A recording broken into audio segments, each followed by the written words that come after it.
Guys, welcome. Actually, in my last video, I had explained entirely in English. So there was few of my offline students who suggested me to also use Hindi for better understandability. So I would combine Hindi and English both in this session. So as you can see guys, कि today we would see that हम लोग कैसे adjust करेंगे operating या non-operating expenses for a non-profit organization. Now a non-profit organization does not have any manufacturing expenses, ठीक है ना? What it has is actually administrative खर्चे. अगर आप administrative खर्चे देखो तो एक non-profit organization को day to day अपने business को operate करने के लिए, run करने के लिए कुछ खर्चों का सामना करना पड़ता है, जैसे कि rent, electricity, insurance, municipal taxes, repairs. तो इन खर्चों को हम नजरअंदाज तो नहीं कर सकते, तो इनको ऑपरेटिंग के दायरे में रखा गया. और कुछ ऐसे नॉन ऑपरेटिंग खर्चे होते हैं जैसे कि डेप्रिसिएशन,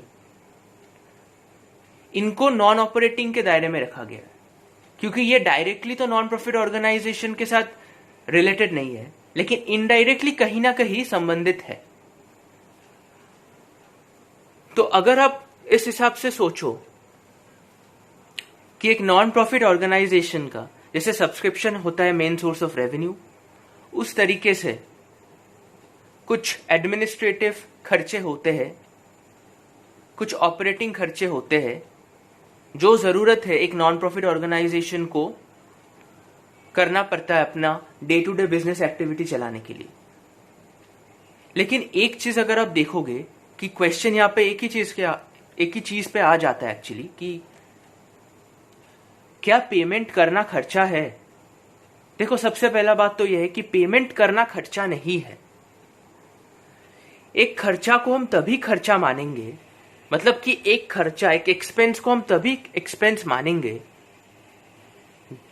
जब वो डेफिनेटली हम उसको रिलेट कर पाएंगे कोई पर्टिकुलर फाइनेंशियल ईयर के साथ, कि भैया कि इस फाइनेंशियल ईयर में इसका यूज हुआ है, इसका यूटिलाइजेशन हुआ है, या इसका बेनिफिट बिजनेस को काम करते वक्त बिजनेस ने उठाया है. अगर बिजनेस उसको रिलेट कर सकता है अपने कामकाज के साथ, अपने बिजनेस या अपने धंधे के साथ उस पर्टिकुलर फाइनेंशियल ईयर में, तो उसको डेफिनेटली जगह मिलेगा एज अ खर्चा. वरना आप जितना पेमेंट कर लो, खर्चा आपको मिलने वाला है नहीं. तो अब हम लोग देखेंगे कि कैसे इसका ट्रीटमेंट हम लोग करेंगे गाइस. सबसे पहला एक चीज तो एकदम क्लियर कट बिठा लो कि रिसिप्ट्स एंड पेमेंट्स जो है वो आपको गिवन होगा. तो रिसिप्ट्स एंड पेमेंट्स अकाउंट में आपको एक पेमेंट गिवन होगा, जो आप देख सकते हो ये लिखा expenses paid as shown in receipts and payments for current financial year. मतलब करेंट फाइनेंशियल ईयर में आपने कोई खर्चे से जुड़ा जितना भी पेमेंट आपने किया है उस साल, सारा इकट्ठा पेमेंट आपका रिसीप्ट्स एंड पेमेंट्स अकाउंट का डेबिट साइड में दिखने वाला है. तो ये तो गिवन होगा, मतलब दिस इज गिवन, मतलब दिस, ये जो फिगर है ये आपको डेफिनेटली गिवन होगा. लेकिन जो फिगर ये आपको मिलेगा, ये जो फिगर है ये definitely is not the final figure. आपको इसमें से एडजस्ट करना होगा. सबसे पहले आपको एक चीज का ख्याल रखना होगा कि क्या कोई ऐसे एडवांस में खर्चे किए गए हैं, क्या कोई प्री पेमेंट किया गया है जिस खर्चे का रिश्ता इस साल से तो दूर दूर तक इसका कोई रिश्ता नहीं है, वो है नेक्स्ट फाइनेंशियल ईयर से उसका रिश्ता है. तो भाई अगर नेक्स्ट फाइनेंशियल ईयर से जुड़ा खर्चा है, भले ही आप जितना ही भी उसका पेमेंट करेंट फाइनेंशियल ईयर में कर दो, लेकिन करेंट फाइनेंशियल ईयर में उस खर्चे से जुड़ा बेनिफिट बिजनेस ने तो उठाया नहीं है. तो जब तक बिजनेस इस सर्विस को या इस एक्सपेंस को यूटिलाइज नहीं करता, हम कैसे इसको रिकॉग्नाइज करेंगे? उसीलिए इसको लेस किया जाता है. देख रहे हो?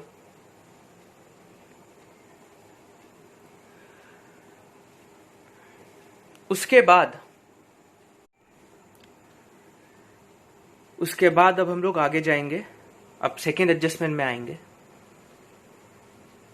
जो सेकेंड वाला एडजस्टमेंट है वो आप पढ़ ही सकते हो, लिखा है outstanding expenses paid during current financial year which relates to previous financial year.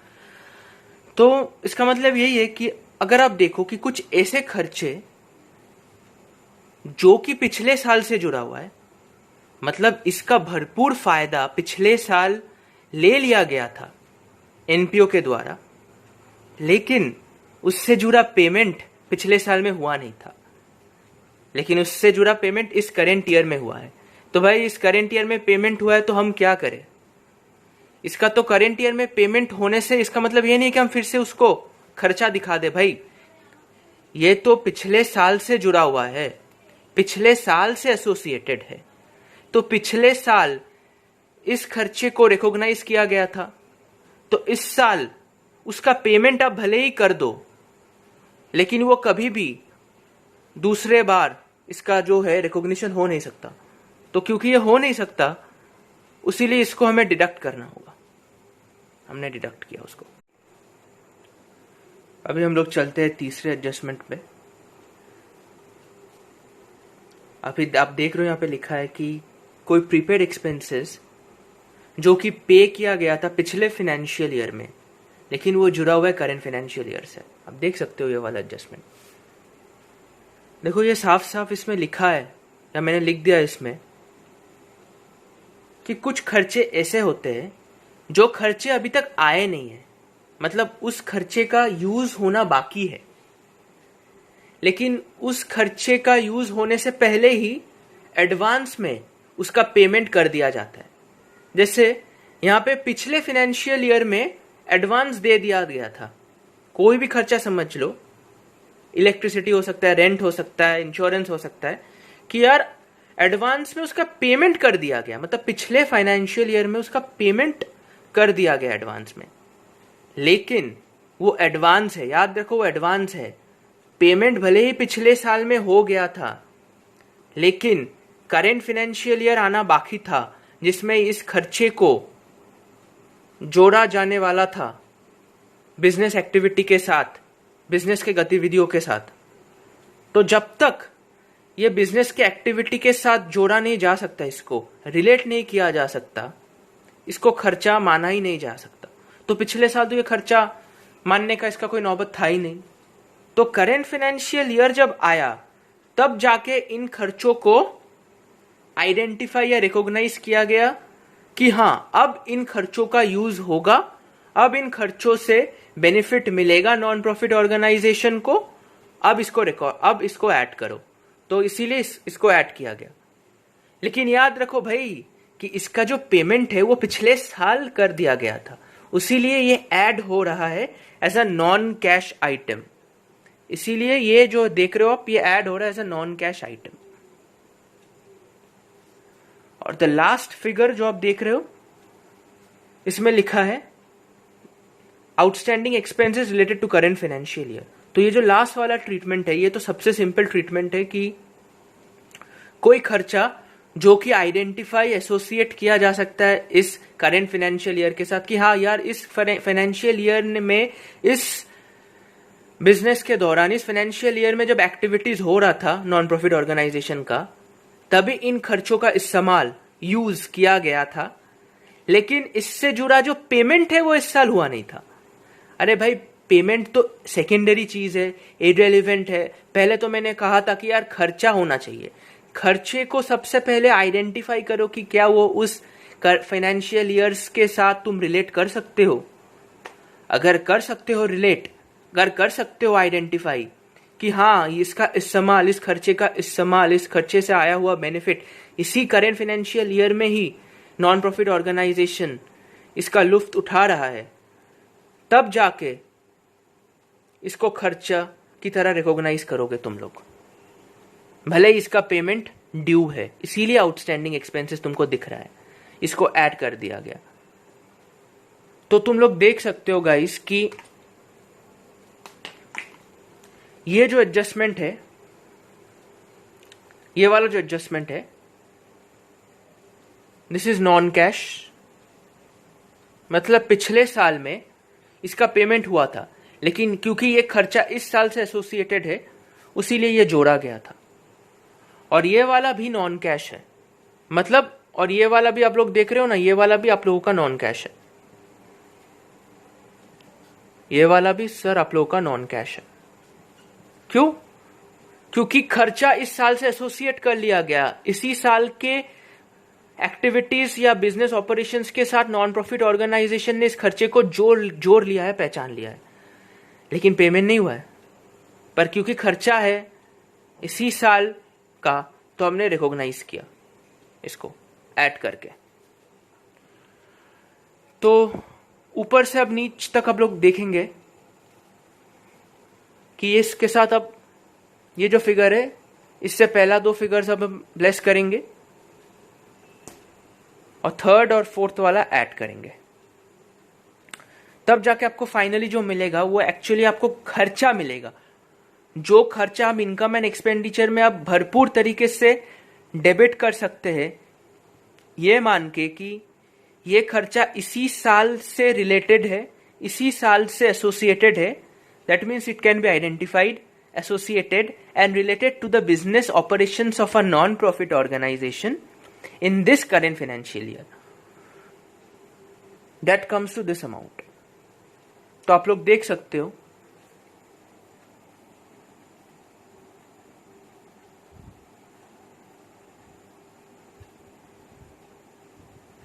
तो इस तरीके से आपको एडजस्ट करना होगा।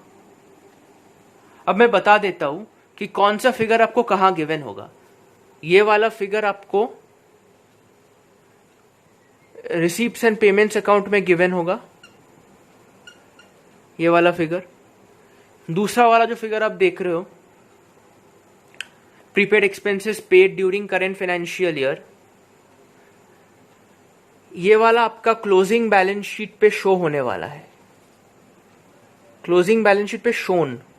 अब भैया शोन और गिवन में अंतर है, गिवन मतलब जो दिया हुआ रहेगा और शोन मतलब जो हम बाद में शो करेंगे। तो this would be shown, this would be shown in closing balance sheet in asset side, in asset side इसको। अब ये वाला जो एडजस्टमेंट है, outstanding expenses paid during current financial which relates to previous financial year, ये वाला जो adjustment आप देख रहे हो, ये आपका ओपनिंग बैलेंस शीट पे गिवन होगा। सॉरी, ये आपको ओपनिंग बैलेंस शीट पे गिवन होगा, ये आपका opening balance sheet, opening balance sheet liability side given, liability side पे आपका, लायबिलिटी साइड पे ये गिवन होगा आपको। अब आते हैं ये वाला आइटम पे, ये जो आइटम आप देख सकते हो अब, प्रीपेड एक्सपेंसेस, ये वाला आपका, ये वाला भी आपको ओपनिंग बैलेंस शीट पे गिवन होगा,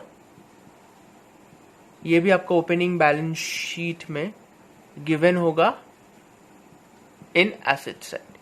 प्लीज गिवन और शोन में कंफ्यूज मत हो जाना। गिवन मतलब जो तुम आपको गिवन होगा उस हिसाब से आपको कैलकुलेट करना है, एडजस्ट करना है, ट्रीट करना है, और फिर उसके बाद आपको इनकम एंड एक्सपेंडिचर अकाउंट बनाना है, जिसमें ये वाला फिगर आप डेबिट करेंगे और जो आउटस्टैंडिंग एक्सपेंसेस है और जो प्रीपेड एक्सपेंसेस है उसका नेसेसरी ट्रीटमेंट आप क्लोजिंग बैलेंस शीट में करेंगे। और ये जो लास्ट वाला फिगर है आप देख रहे हो, आउटस्टैंडिंग एक्सपेंसेस, जो कि करंट फाइनेंशियल ईयर से रिलेटेड है, ये वाला आपका क्लोजिंग बैलेंस शीट पे शोन होगा, closing balance sheet liability side पे शो होगा, साइड पे शो होगा, लायबिलिटी साइड पे ये शो होगा। तो मैंने दिखा दिया आपको कि क्या गिवन होगा और क्या शोन होगा। So guys, the video comes to an end. Hope you guys enjoyed it and please don't forget to subscribe. मैं ऐसे कंटेंट लाता रहूंगा और कुछ informative content related to the economy और बिजनेस मैं लाऊंगा। सो प्लीज जुड़े रहिए इस चैनल के साथ। Thank you guys, thanks for watching.